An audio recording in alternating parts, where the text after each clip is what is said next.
Nificent.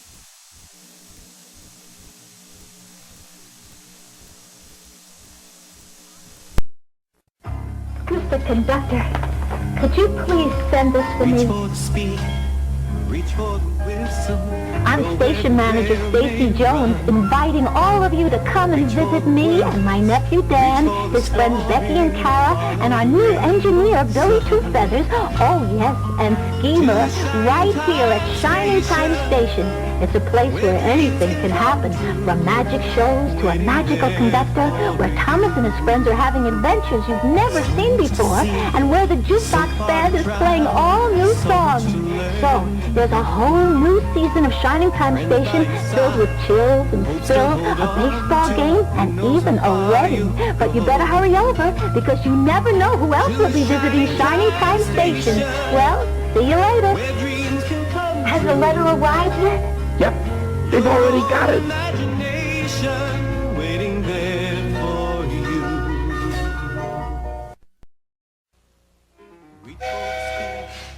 Ladies and gentlemen, boys and girls, tickets ready, please, for Shining Time Station, next stop in PTV Park.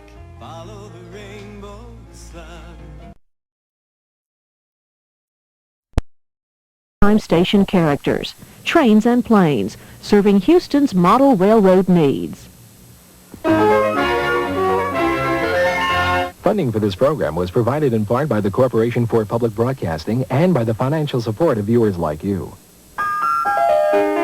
Reach for the speed, reach for the whistle, go where the rail may run. Reach for the words, reach for the story, follow the rainbow sun. To a shining time station, where dreams can come true, waiting there for you.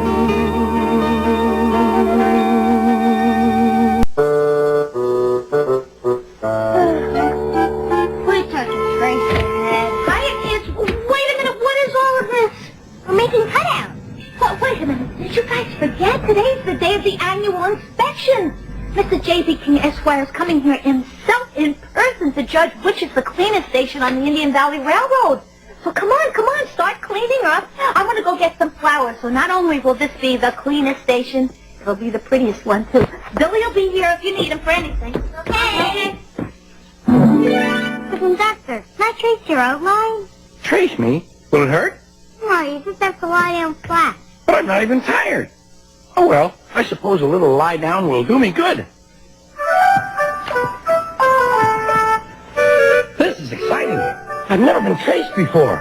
I can't wait to see it. I think I'll close my eyes, so I'll be surprised. It won't take long. You can open your eyes now, Mr. Conductor. Handsome fellow. And they color him exactly like you, Mr. Conductor.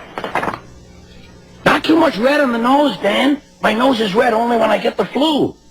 That's more like it. I mean me. That's more like me.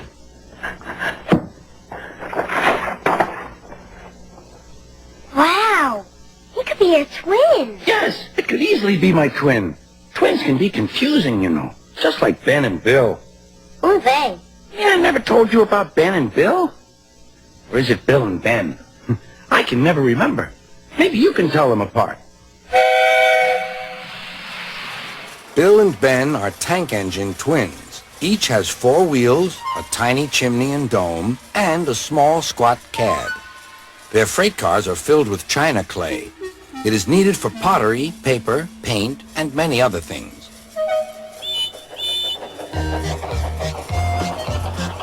The twins are now kept busy pulling the cars for engines on the main line and for ships in the harbor.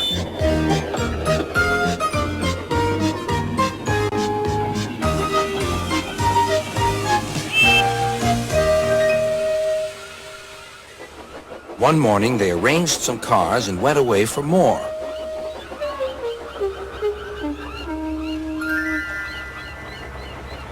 They returned to find them all gone. The twins were most surprised. Their drivers examined a patch of oil. "That's diesel," they said. "It's a wattle?" asked Bill. "A Diseasel, I think," replied Ben. "There's a notice about them in our shed. Coughs and sneezels spread diseasels. You had a cough in your smoke box yesterday. It's your fault the Diseasel came." "It isn't. It is." "Stop arguing, you two," laughed their drivers. "Let's go and rescue our freight cars." Bill and Ben were horrified. "But the Diseasel will magic us away like the freight cars." "He won't magic us," replied their drivers. "We'll more likely magic him." "Listen, he doesn't know you're twins, so we'll take away your names and numbers, and then this is what we'll do." Puffing hard, the twins set off on their journey to find the Diesel.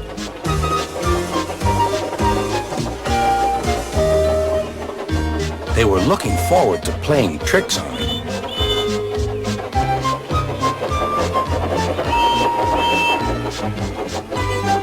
Creeping into the yard, they found the Diesel on a siding with the missing cars.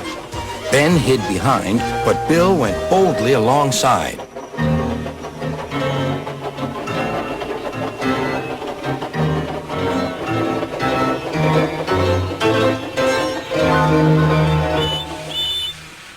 The Diesel looked up.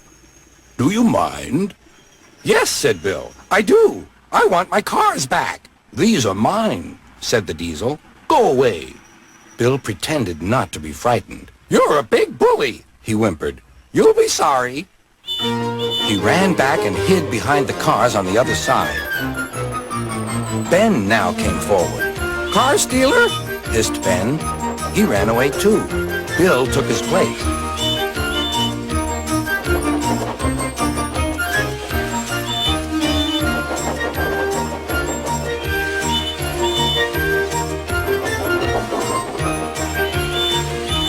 This went on and on till the Diesel's eyes nearly popped out. "Stop! You're making me giddy."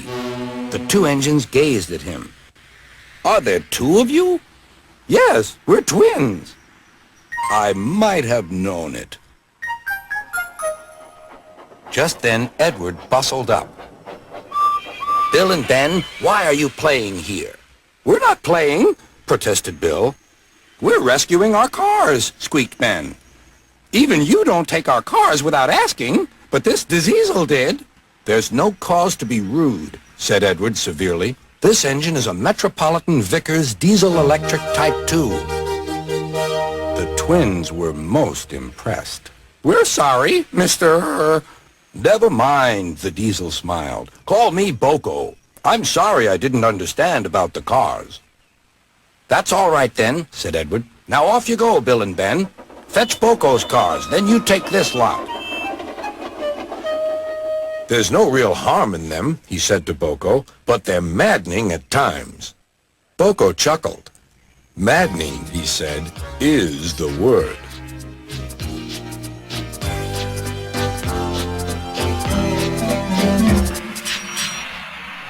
It would be nice to have a twin. Then he could eat my peas. I don't like peas very much, do you? Peas? Yuck.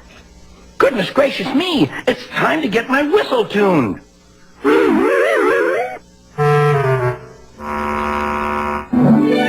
Look, Mr. Conductor's sparkle gun. What can we do with it? Let's sprinkle it on Mr. Conductor's picture. That way it'll look even more like him. Yeah. There. Hello, Mr. Conductor. Come on, let's clean up for the inspection. Yeah.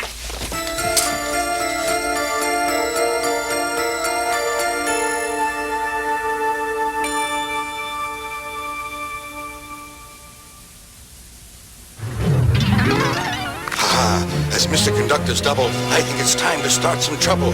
Everyone thinks he's nice and kind, but I'll be mean and change their mind. Then he'll leave and I can stay, and nobody here can get in my way.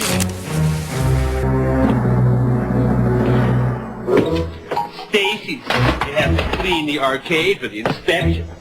Stacy says she wants to clean the station of all of Indian Valley Railroad. Stacy says if you don't pass the inspection, you can lose the arcade.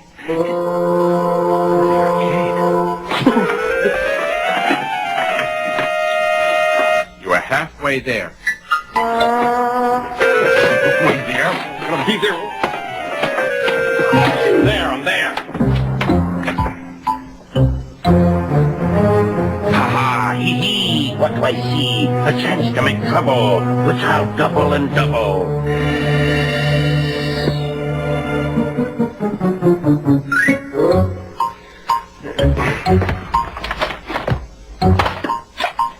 What is this stain doing in my world-famous arcade, huh? Help me! I'm killing back inside! Come out of the game! Help me! I'm killing me! Are you all right? I'm fine. Do you think a little old vacuum cleaner is going to bother the steamer, huh? I'll tell you what does bother me, though. This stain here. Now, how am I supposed to get rid of this stain? Hey, wait a second. I need something stronger, and I know just the place to get it. Yeah, all right.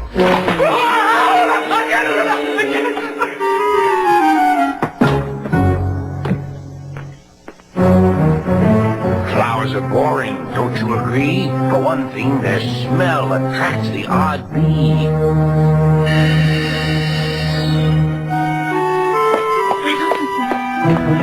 What happened to my flowers? Look at this. Oh, there's plenty of paper here and there, and it's all ending up in Billy's hair. I have some more flowers in the workshop. Dan, why don't you give me a hand with them up?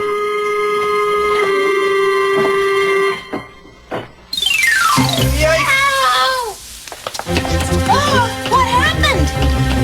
We walked into Billy's workshop and a ton of paper fell on us. I'll make trouble for these people. Oh my goodness. Now what's this? Oh my goodness. All the names are mixed up. Waggy Egg? It should be Eggy Wag. And Ricky Dill should be Dilly Lick.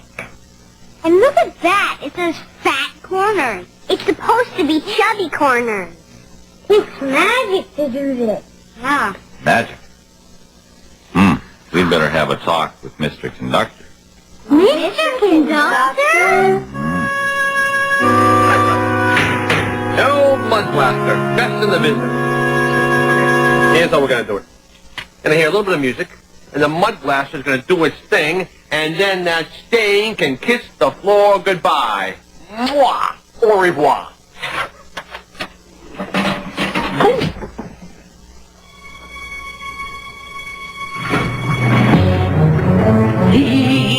I'll get a big tickle when his jukebox overflows with more than one nickel. Whoa, look at that! And that! And that! What in tarnation's going on, Ted? Some darn fool is paying us a nickel a note, Rick. Nickels! It's music, baby. Music to my ears. I think they need to hear a song. The song is This Train. This train's like going to Nickel City, baby.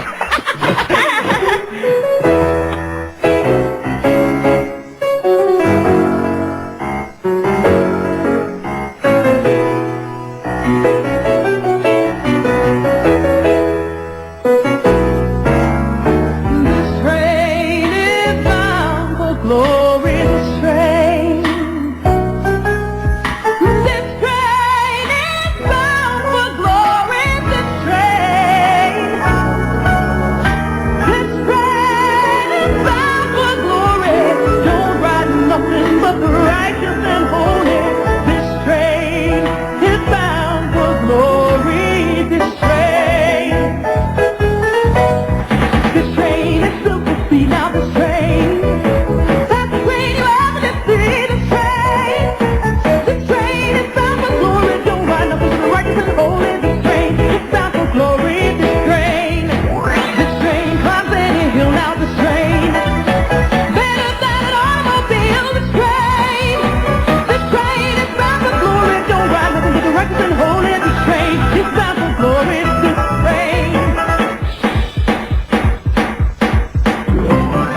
There'll be a whole lot of counting going on.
Mr. Conductor, where are you?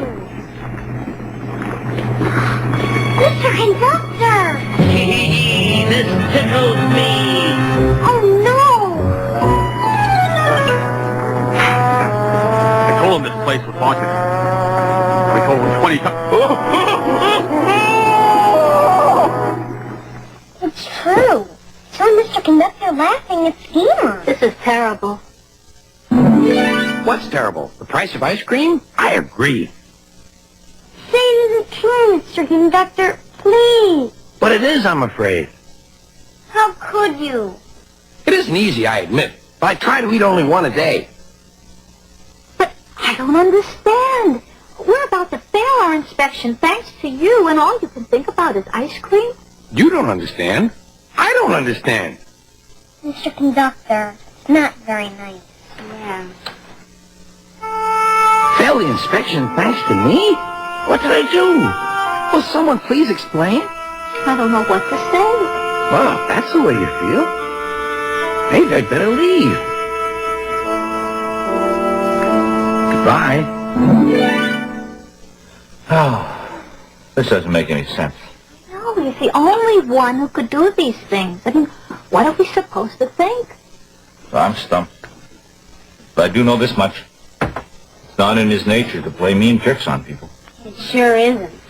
I know it isn't. But I did see him. He was laughing at Schemer. I told you. There must be some explanation. Yeah, you're right, Stacy. There must be some explanation. Well, maybe we should try to talk to Mr. Conductor. Yeah. Ask him why he was laughing like that. Look. Has to lead somewhere.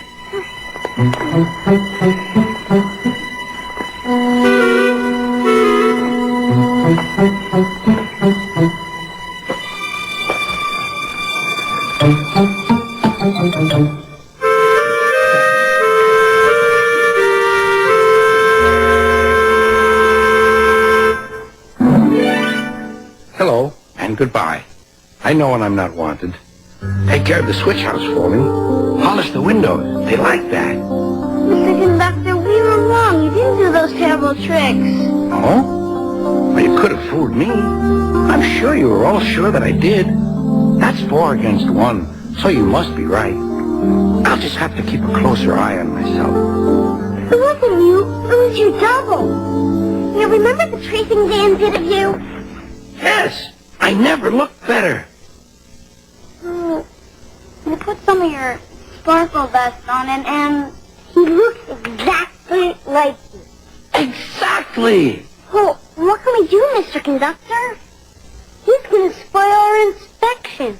There's only one thing to do. What? The only way to catch a trickster is to use trickery.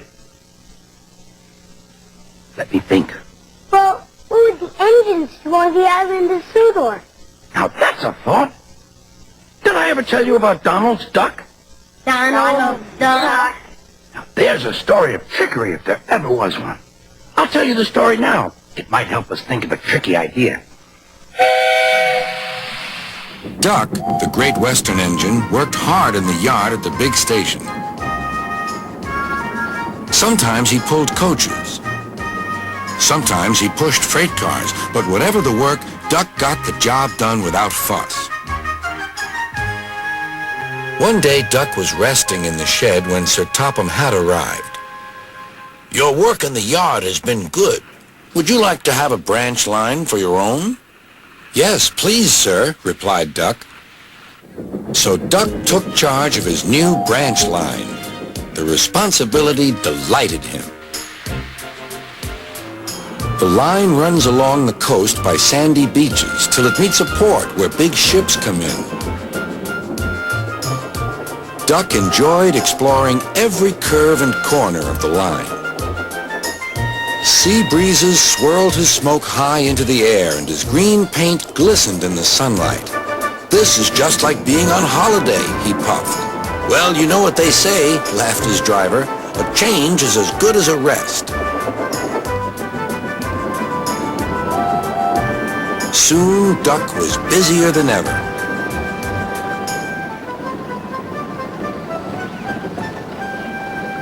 Sir Topham Hatt was building a new station at the port. Duck pulled the heavy freight cars wherever they were needed. Bertie looked after Duck's passengers, and the other engines helped too, but the work took a long time. Noise and dust filled the air. "Don't worry," whistled Toby. "The station's nearly finished." "And on time, too," said Duck thankfully. Duck felt his responsibility deeply and talked endlessly about it. "You don't understand, Donald, how much Sir Topham Hatt relies on me." "Ach, aye," muttered Donald sleepily. "I'm Great Western, and I—" "Quack, quack, quack." "What?" "Ye heard? Quack, quack, ye go. Sounds like ye'd an egg laid. Now wheesht and let an engine sleep." "Quack yourself," said Duck indignantly. Later, he spoke to his driver. "Donald says I quack, as if I'd laid an egg."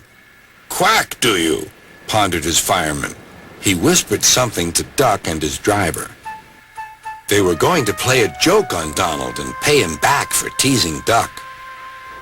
The engines were busy for the rest of the day, and nothing more was said.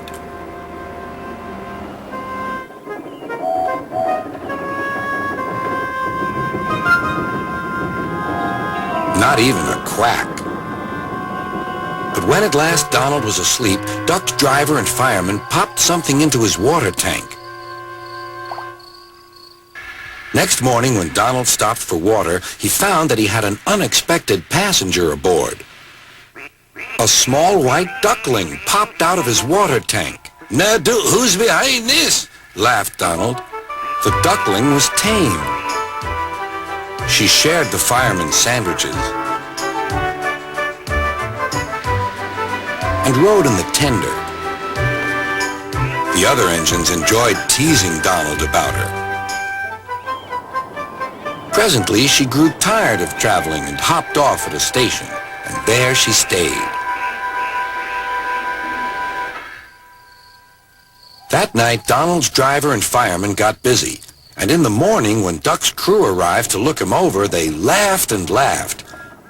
"Look, Duck, look what's under your bunker. It's a nest box with an egg in it." Donald opened a sleepy eye.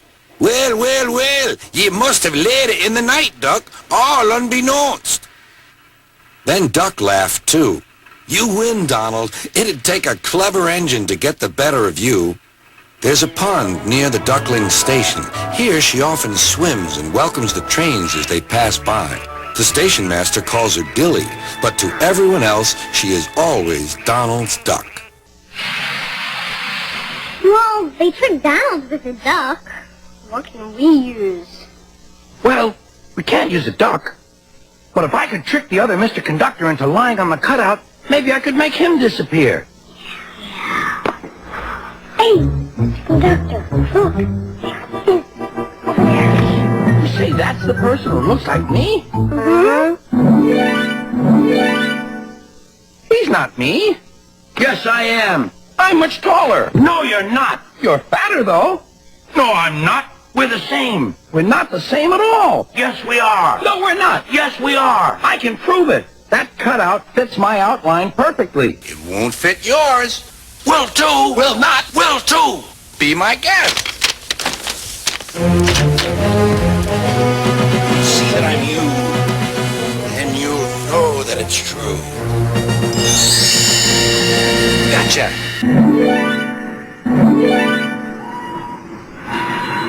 Uh-oh. Mr. Baby King, the infection's starting. Oh, must do my unpacking. Well, Miss Jones, Mr. Two Feathers. Station seems shipshape on the outside. Well done, both of you. Thank you, sir. No, don't thank me yet. This inspection is far from over. The other stations thought that I would miss a few things. They were wrong. As Leaky Park had leaks, Spotsville had spots, and Cloggyville was clogged. But so far, Shining Time Station seems to be shining. You've been busy. We try our best, sir. Oh, Mr. J.B. King Esquire, exalted head. Before you come into my arcade, may I suggest strongly that you wear these protective lenses? What? I can't see a thing through these. How am I supposed to inspect the station?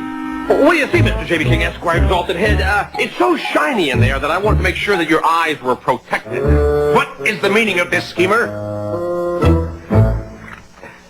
The meaning is that I don't want your exalted head to get any eye sores. I'm sick and tired of these schemes, schemer. Now step aside and let me inspect the station. Good, good, good. Fine, fine. Yes, fine, good. No dust. No dust in the ceiling either, J.B. Take a look way up there. Yes, good, good. Yeah. Oh, no grunge, no grime, no dirt, no dust. Not even a stain. Is that a stain? A train. Yes, I do believe I do hear a train. A choo-choo-choo-choo. Yes, that definitely looks like a stain. Rain. Yes, it does look like rain. The rain in Spain falls mainly on the train. Schemer, this arcade is supposed to be clean. It is clean, oh loved one. Except for the stain. Except for the stain, oh loved one. Mr. King? I don't see a stain. Well, of course there's a stain. It's right. Where did it go? It's gone. Hey! The stain is gone! Does that mean that we passed the inspection, Mr. King? Well, I suppose so, yes. Oh, thank you so much, oh merciful one.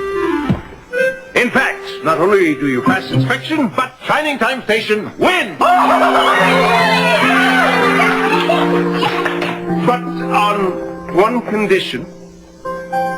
May I have this? It's your picture, man. What do you say? You can have it, Mr. King. Thank you, then. Well, thank you, Miss Jones. Thank you, sir. Mr. Two Feathers. J.B. And in behalf of the Indian Valley Railroad, congratulations!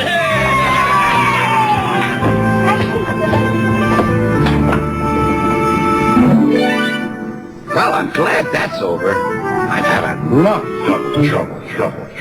I'll see that go.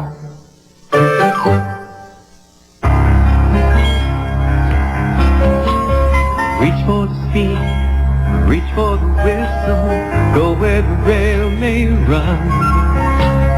Reach for the words, reach for the story, follow the rainbow sun. To a shining time station, where dreams can come true, waiting there for you. So much to see, so far to travel, so much to learn to know. Friends by your side, hopes to hold on to, who knows how far you'll go. To a shining time station, where dreams can come true. Your own imagination waiting there for you. The Corporation for Public Broadcasting and by the financial support of viewers like you. This is PBS.